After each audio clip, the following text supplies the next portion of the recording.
Hi, welcome to this first session of Journeying Towards Greatness. My name is Joel Bryant, and I'm your greatness guide. And this first session is entitled Clearing the Path.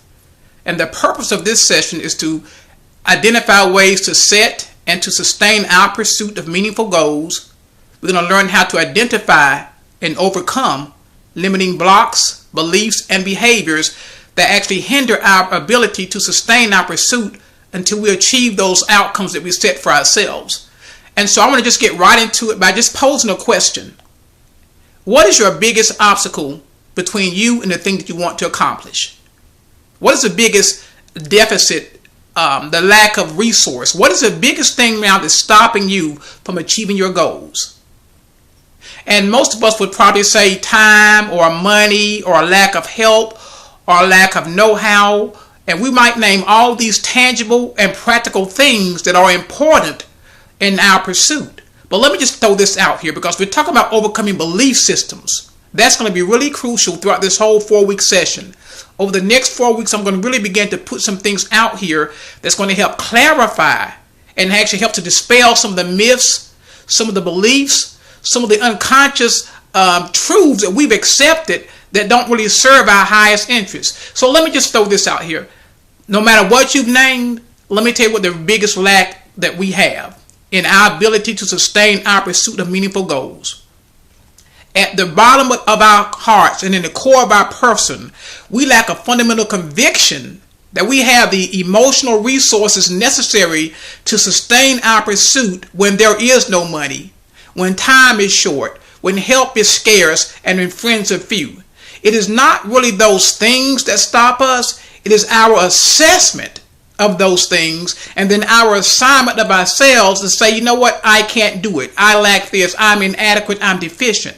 And you may not say it in that terminology, but if you were to sit down and really itemize your self-talk, itemize your daily actions, you would see that your perceived or your real lack of money, your real lack of time, your real lack of help, all that does is cause you to become emotionally depleted. And when you begin to be depleted emotionally, you begin to be stifled creatively. And so therefore you cannot see in your circle or in your circumstances those opportunities that are embedded therein. Now that may sound hard or it may sound unrealistic, but I can tell you this. Everything that you need to do something towards your goals and your dreams is available to you now. But if you're stuck and if you're stifled, then guess what? You're not going to have clarity about your goals. Most of the time when people talk about having clear goals, they really mean your ability to articulate and express what that goal is and how you want to attain it. But when I say clarity, I'm speaking about emotional clarity. Are you really convinced that what you desire is possible? Are you really committed despite whatever you go through to find a way to achieve what you want to have? I'll say it this way. Tony Robbins, who we all know is a world-renowned speaker and trainer, when he began in his early days, he said he called this motivational speaker who was going to be in town. And Tony was really trying to get the guy to give him a free pass to the seminar. And Tony told the guy through a conversation over the telephone, listen, I really need to be at your seminar. I've got to be there. And the guy said, well, Tony, if you've got to be here, then I'll see you here tomorrow night. And he hung up on Tony. Tony called back, got the guy again. The guy said, listen, Tony, you told me that you got to be here because you want to change your life. Well, if you want to be here, you'll be here. Why is that, Tony? Because people always get what they have to have. And Tony said that conversation, that seeming rude way of interacting with him caused him to change his perspective and his perception and how he operated. And he found a way to be there, and the rest, as we say, is history. So now, let's not talk about Tony Robbins. Let's talk about you and I. Your goals. Do you have to have them? See, you have to settle that first. Is this a want to, or a like to, or I wish I could, or it would be nice to? See, that's not a goal. A goal is a have to. I have got to achieve this, otherwise my life will be incomplete and I will be unfulfilled. If you don't feel that way about your goals, I can tell you this: no matter how clear you are in articulating your goals, no matter how you have them written out on paper and have them posted up on the wall and on the bathroom mirror and on the refrigerator door, if you don't have a have to, then when you encounter friction, resistance, and indifference, guess what? You're going to allow those three things to deplete you and bankrupt you emotionally, and you're not going to sustain your pursuit. So let's get clear. What are some of the things that stop us from having the emotional clarity and the fortitude to persist and to pursue our dreams and goals? Let me tell you the first thing that you've got to get in perspective. And it's the very thing that we're all after. But misplaced, we begin to misappropriate our energies until we lose those energies and we don't achieve what we envision. You've got to be able to manage your obsession or your intention with results. Let me tell you something. An overemphasis on results is an energy killer. It's an energy stealer. It makes you feel disempowered. You become disenchanted. You become despondent because you say, well, I've worked and I've worked and I've worked, and you don't see any progress. Well, let me tell you something. When you begin the journey towards greatness, a lot of times you're not going to have any clues on your course that you're on the right track. And so you have to be willing to suspend your judgment, to exist in a climate of uncertainty and ambiguity, and not to conclude too prematurely that it's not working. All great people who've achieved anything worthwhile and noteworthy had seasons in their lives when what they were doing seemed like it wasn't working. They experienced continual failure, continual setback, but the difference is they had the fortitude. And fortitude is a choice. Fortitude is something that you can acquire. You don't have to be born with fortitude. You can develop fortitude. And the way you develop fortitude is by the things that you allow to reinforce your commitment. Here's an example of something that can help you to maintain and sustain your intentionality and get emotional clarity. Because a lot of times between here and there is this interim, this ambiguous meantime that we're not really sure what's going on, and should we stop? Should we change our goals? Should we give up on our goals? And in your interim, let me tell you something that's so important. In your interim, you've got to have an anthem to anchor your efforts. In your interim, in your meantime, where you are right now between here and there, between now and then, do you have an anthem to anchor you in your interim? What do I mean by anthem? What do you have in your daily routine apart from your goals that help you to sustain your pursuit of your goals? For example, there are certain songs that I listen to. One of my favorite songs that keeps me going when I'm facing difficulty and hardship and uncertainty, I love to go on YouTube or my iPod and pull up Bob Seger's Like a Rock. Now, that song does not give me a strategy. It doesn't really tell me what to do next. It doesn't tell me who I should call. But what it does is it reminds me of my capacity to sustain my intentionality, even though at this moment in time, I'm not really sure what I need to do next. And so what that song does for me, and what anthems do, is they begin to clear the path. They begin to clear that space out in our mind, get rid of that mental fuzz and that emotional fragmentation that makes us think that what we're doing, we have it with a sense of futility. All because we're focusing on results. Now, we want results. Results are important. Results are the payoff for persistence. But you and I cannot determine when we get those results. Now, I know that sounds contrary to everything you've heard, whether it's from preachers or from motivational speakers. They promise you if you just do this, you are guaranteed in a certain amount of time to have the result. And I've said this before, and I'm going to always say it. You cannot guarantee anything in a certain time frame when it comes to pursuing greatness, because there are some things that are not in your control. Only thing you can control is control your steps. Control the degree and the deliberation and the devotion that you have to say, today I'm going to get up and I'm going to do this step. And if I need to course correct, I'm going to do that. If I need to do something in terms of getting more information, if I need to begin to build more relationships with people in my industry or outside my industry, but I'm going to do something today that over time will eventually achieve the result that I envision. That is so huge. But if you don't have emotional clarity, a lack of results will make you say, you know what, I'm giving up. You ever went on a diet? I'm sure a lot of you have. You ever worked out and ate right for like a month, and then you got on the scale and you lost like 3 ounces? And you thought, man, this diet is not working. And so you gradually started back eating snacks late at night, or you stopped working out, or you stopped being conscious and stopped drinking water, started back drinking sodas and juices and all these little cheap sugars that bloat and inflate our bodies. And then over time, you confirm to yourself that your diet was not working, but you don't recognize that you stopped doing the steps that it takes to lose weight because you wanted instant results. Greatness takes time. Greatness is not something that you and I can command. It's something that we have to construct. Let me say that again. Greatness is not something that you and I can command. We have to construct it. And to be constructed, we not only have to construct it, we not only have to be clear, we have to be concise. And I don't mean using the fewest words possible to express your aspirations. When I say concise, I mean you limit the amount of time that you allow negative emotions to negate your actions. Some people lose days being depressed. Some people lose hours being depressed, and some people lose years being depressed. They stretch out that emotion until that emotion becomes stress, and that stress strips them of their vitality. And what you've got to do is recognize when you begin to feel that negative emotion, don't allow it to persist.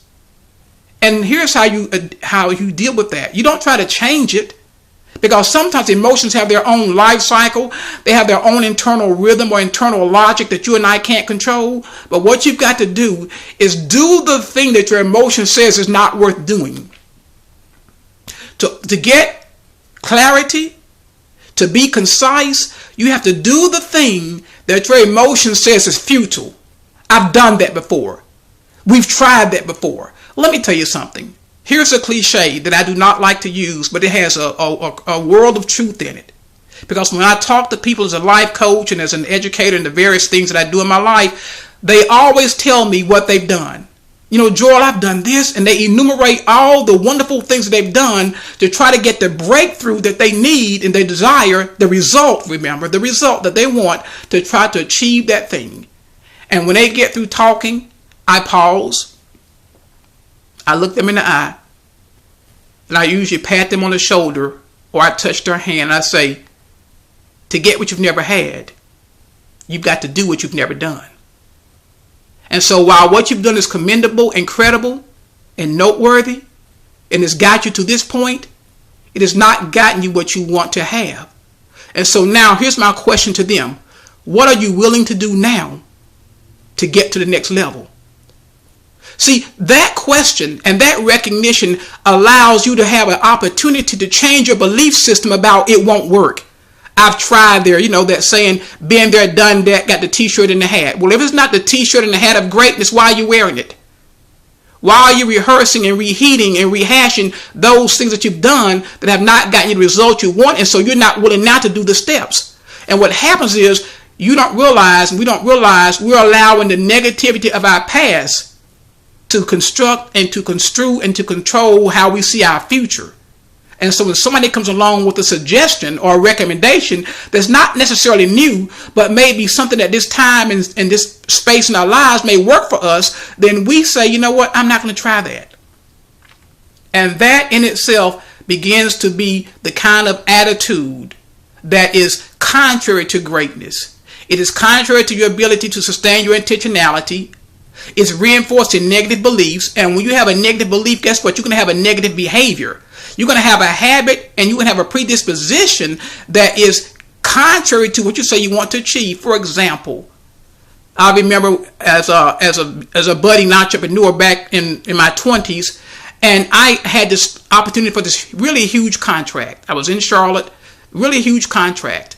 I had advertised in the newspaper, rented an answering service, and went to this guy, had a meeting with him, and he pretty much offered me the contract. But in my mind, I was thinking of something that involved 3 or 4 people that I could hire myself, work from my little small apartment, and provide these marketing services.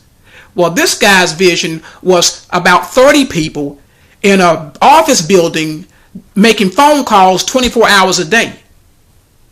And when he said that to me, I had to apologize. I said, Mr. Fletcher, I said, I am not prepared to provide that kind of service. And he looked at me and he gave me an important lesson. He said, son, don't ever promise what you can't deliver. Don't ever say what you can't do until you go back and try to figure out how to make it work. He said the smart thing would have been to say, let me get back with you. And then you should have went and checked your resources and your resourcefulness and try to figure out if you could have made it work. But what I was doing, I was focusing on my resources, which I knew were minimal at that time. And I thought, this is too much for me. And so my behavior and my belief system was, Joel, you don't have the money, you don't have the resources, you can't do the contract. So immediately my posture changed. I slumped down in a chair. My energy level went down about 20 points.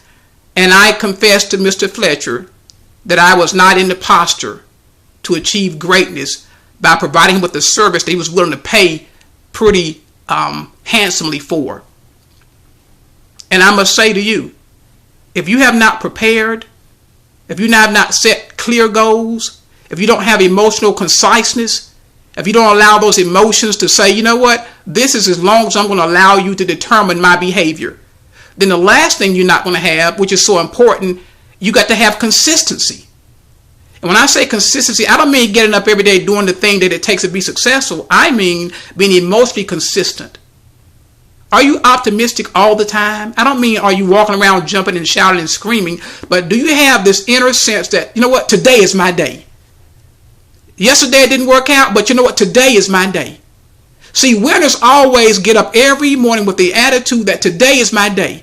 They do not drag yesterday's failures into today's opportunities. Winners do not drag yesterday's failures into today's opportunities. They learn from what they failed in. They make adjustments, and then they have emotional clarity. They have emotional consistency, and they're emotionally concise. That is, they don't allow themselves to just get into a fog or a funk. That is so huge, guys. I mean, you can get books on how to do this and how to do that, these steps, but if you don't have the inner strength, if you don't recognize that your belief system about your ability to achieve your goals is what determines your success. See, here's the thing that we all suffer from until we make a conscientious effort to be intentional about being successful. We all are conscious of our inadequacies, our deficiencies. That's what really fear is. People say, well, I'm afraid. I'm afraid of failure. No, you are afraid that you are inadequate, that you can't meet the challenge successfully. So rather than meet the challenge, you avoid it. Or here's another thing that kills your ability to sustain your pursuit of meaningful goals. People defend their circumstances. They say, well, Joy, you got to eat.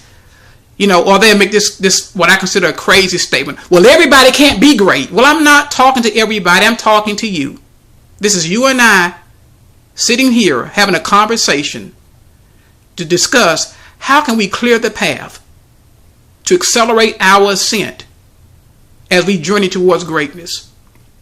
And the way we do that is we have to have clear goals. Not just goals that we can articulate in the fewest words possible, but we have to have a fundamental belief that I can accomplish what it is I've set it out to do. We have to be emotionally concise. That is, we don't allow any emotion to linger. And because when negative emotions linger, guess what, y'all? They make us lower.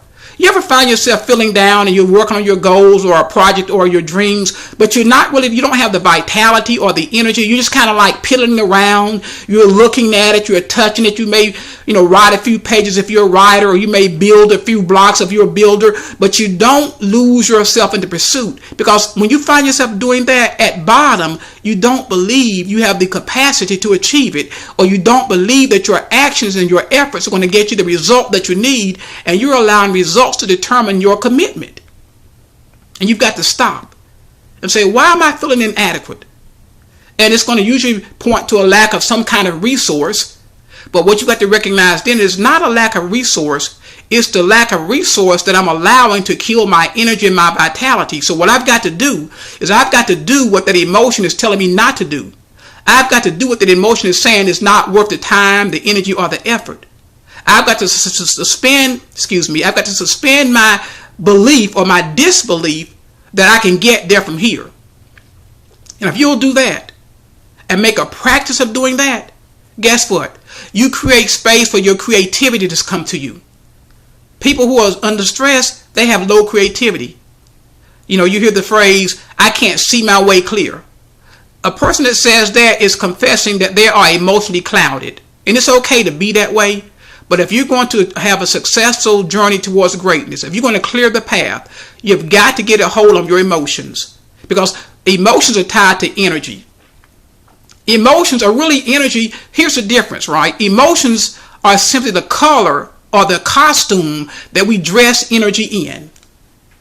Emotions are simply the costume and the energy that we dress emotions in. Let me give it to you this way. How do you define energy? There are a lot of scientific definitions, but here's how I define energy. Energy is simply possibility.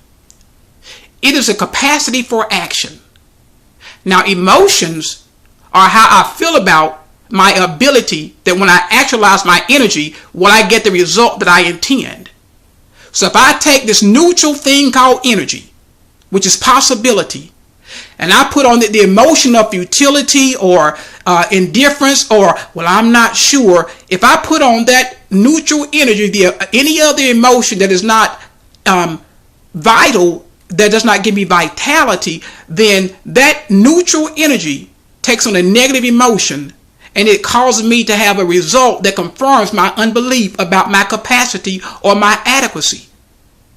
See, this is not a how-to in terms of steps. This is talking about being conscious and conscientious and present to myself about how I perceive my reality. That is what great people do. They may not express it in this kind of language because I'm going to tell you something. Most how-to books are nothing but shorthand. There are shorthands and shortcuts for people who don't believe that they have what it takes to make the arduous ascent towards greatness. And so that is why most medias give you the shorthand and without all the details. Because they know if you really knew what it took to achieve greatness, for most people, you would be too discouraged to buy the book, to come to the seminar, or to invest in your own capacity. So this is not to disparage anybody else's methodology, but I'm saying to you, what I've learned in 25 years of being a student of greatness, that it's never been a lack of resources that I've faced. It's never been a lack of time. Although I said that, and I allowed those belief systems over time to determine my behavior, and so I was not consistent, and I was not insistent. I was not tenacious and intentional about my pursuit. But when I began to understand these subtle mechanics and these hidden dynamics, then my life began to change. And I began to understand that I always had time. Because why? I took the time. See, goal setting is about priorities. If you don't build your priorities around your passion, then guess what? You will become complacent. How do you do that? Well, if this is something that you really want to do you have to make yourself eat?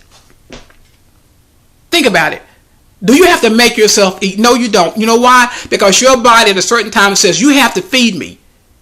And there are times in our lives where we can all eat junk, but when you get probably 30 or 40, junk food no longer satisfies. Your body says, no, I need something nutritious. Well, guess what, y'all? Your dreams and your goals are the same way. They get hungry. They get starved for nutrition. And what are you feeding yourself? Are you feeding yourself garbage on TV? Or are you reading even Forbes magazine about the 400 richest people and admiring all their wealth and their prosperity and their opulence? Now that has its place. Maybe when you're younger, you need that to motivate you to see the life that you can live if that's what you desire. But over time, if you keep watching that stuff, it's going to depress you.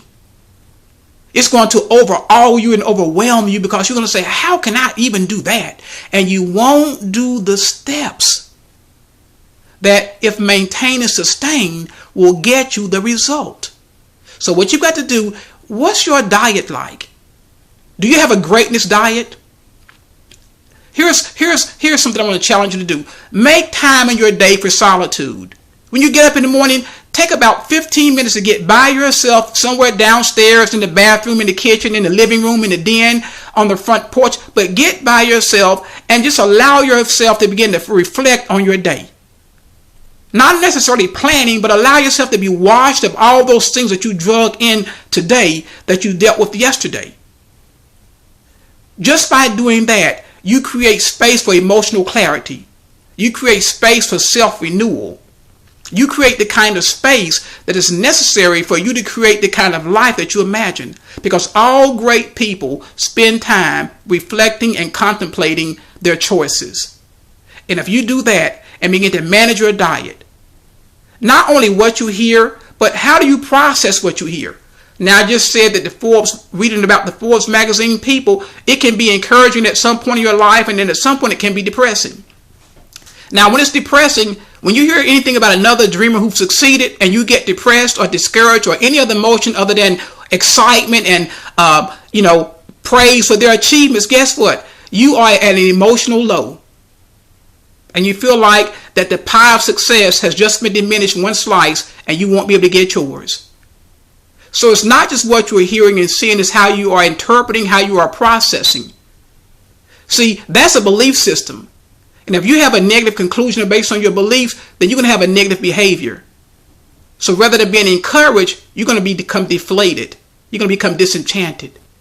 If you look back over your life and your journey towards greatness, if you were honest, you would say, you know what? I've been guilty of responding that way to the realities that I see in my life. I haven't been clear. Yes, I can articulate my goals, but I haven't had emotional clarity. I didn't have at the bottom a fundamental belief and a conviction that this was possible. I wasn't concise.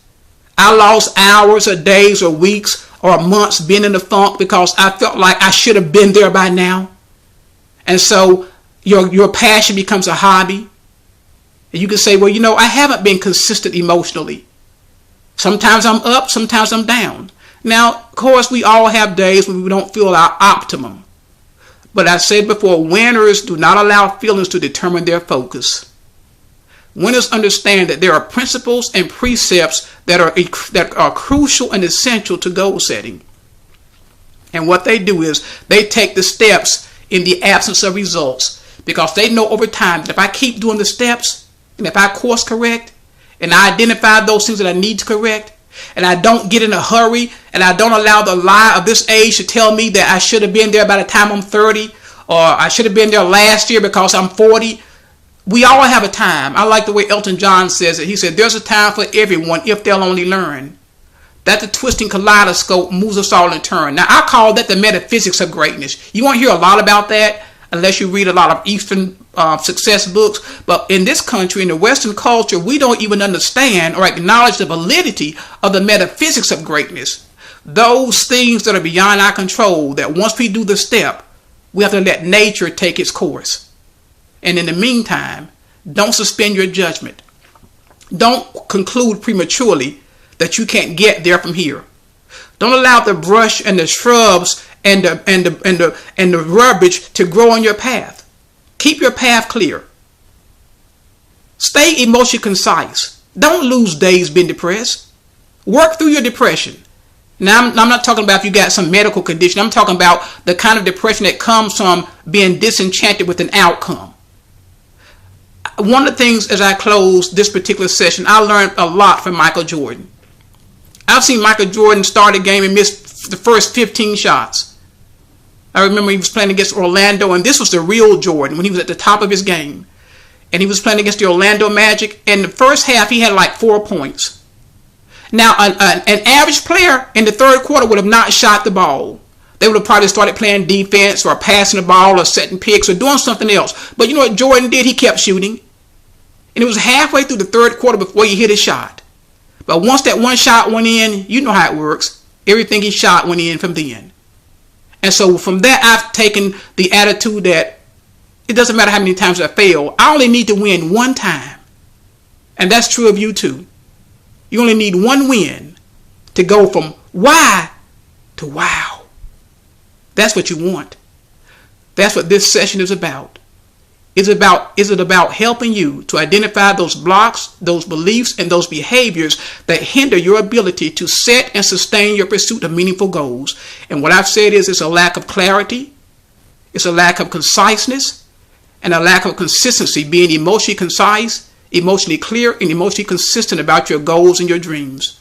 And if you commit yourself to doing that, then I believe over the next 4 weeks, you're going to learn tips and techniques, and you're going to learn attitude adjustments that are going to help you to be able to accelerate and accentuate your journey towards greatness.